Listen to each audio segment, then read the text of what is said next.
মন্দারমণিতে হোটেল ভাঙার যে নির্দেশ জেলা প্রশাসনের জাতীয় পরিবেশ আদালতের নির্দেশের পরিপ্রেক্ষিতে এবং সেই নির্দেশনার পরে স্তম্ভিত মুখ্যমন্ত্রী মমতা বন্দ্যোপাধ্যায় তিনি বলেন যে বুলডোজারের মাধ্যমে সমস্যা সমাধান হয় না, বরং আলোচনার মাধ্যমে আইনি পথে লড়াইয়ের মাধ্যমেই কিন্তু সমস্যার সমাধান হোক, এমনটাই চান মুখ্যমন্ত্রী মমতা বন্দ্যোপাধ্যায়। আপনারা জানেন যে মন্দারমণিতে প্রায় 140টি হোটেল ভাঙার নির্দেশ জেলা প্রশাসনের, মূলত জাতীয় পরিবেশ আদালতের নির্দেশ মেনেই এই নোটিশ, এবং তারপরই মুখ্যমন্ত্রী মমতা বন্দ্যোপাধ্যায় তিনি এই নির্দেশনার পরই তিনি স্তম্ভিত মন্দারমণির হোটেল ভাঙার কথা জানতে পেরে স্তম্ভিত নবান্ন। রাজ্য প্রশাসনের কাছে কোনো কিছুই জানানো হয়নি, মুখ্য সচিব বা কারো কাছে এই সংক্রান্ত কোনো তথ্য দেওয়া হয়নি।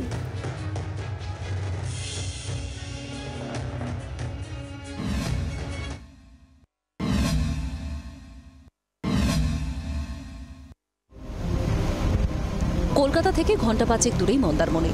অবসরে বহু মানুষ ভিড় জমান সেখানে, কিন্তু সম্প্রতি পূর্ব মেদিনীপুর জেলা প্রশাসনের প্রায় 150 হোটেল ভাঙার নির্দেশ ঘিরে তোলপাড় মন্দারমণির সমুদ্র তটে।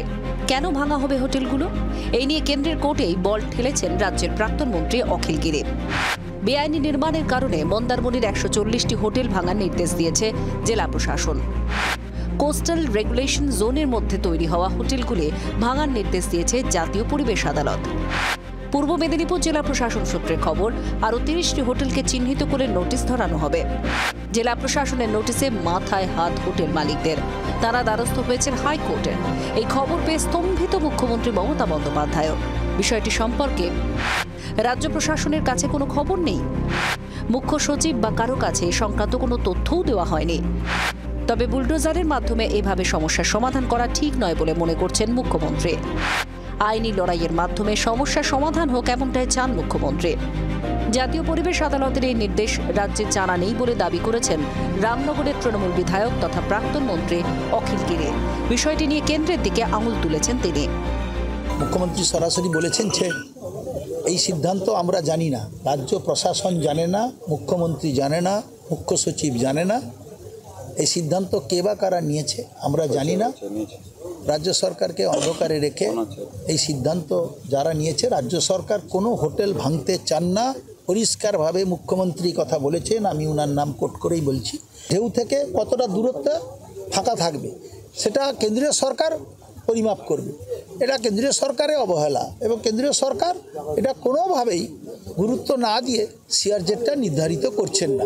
তার জন্য রাজ্য সরকার অন্ধকারে আছে। রাজ্য যাই যুক্তি দিক না কেন, এই নিয়ে কটাক্ষ করেছেন পূর্ব মেদিনীপুরের নন্দীগ্রাম আসনের বিধায়ক তথা রাজ্যের বিরোধী দলনেতা শুভেন্দু অধিকারী। প্ল্যান দিয়েছিলেন কেন? এ তো উইদাউট প্ল্যান করেনি। প্ল্যান যদি দিয়ে থাকেন ভাঙবেন কেন? আর যদি ভাঙবেন বলেছেন ভাঙবেনই, মাঝখানে টাকা পয়সা নিয়ে রফা করবেন না। চমকে দিচ্ছেন, এরপরে out of side out of mind হয়ে যাবে। জট কাটবে কবে, অপেক্ষায় হোটেলিয়ার্স অ্যাসোসিয়েশন। ক্যামেরায় জয়ন্তের সঙ্গে শ্রেয়সী ও কিরণের রিপোর্ট, জি 24 ঘন্টা। বাংলার আওয়াজ, বাঙালির আবেগ, জি 24 ঘন্টা।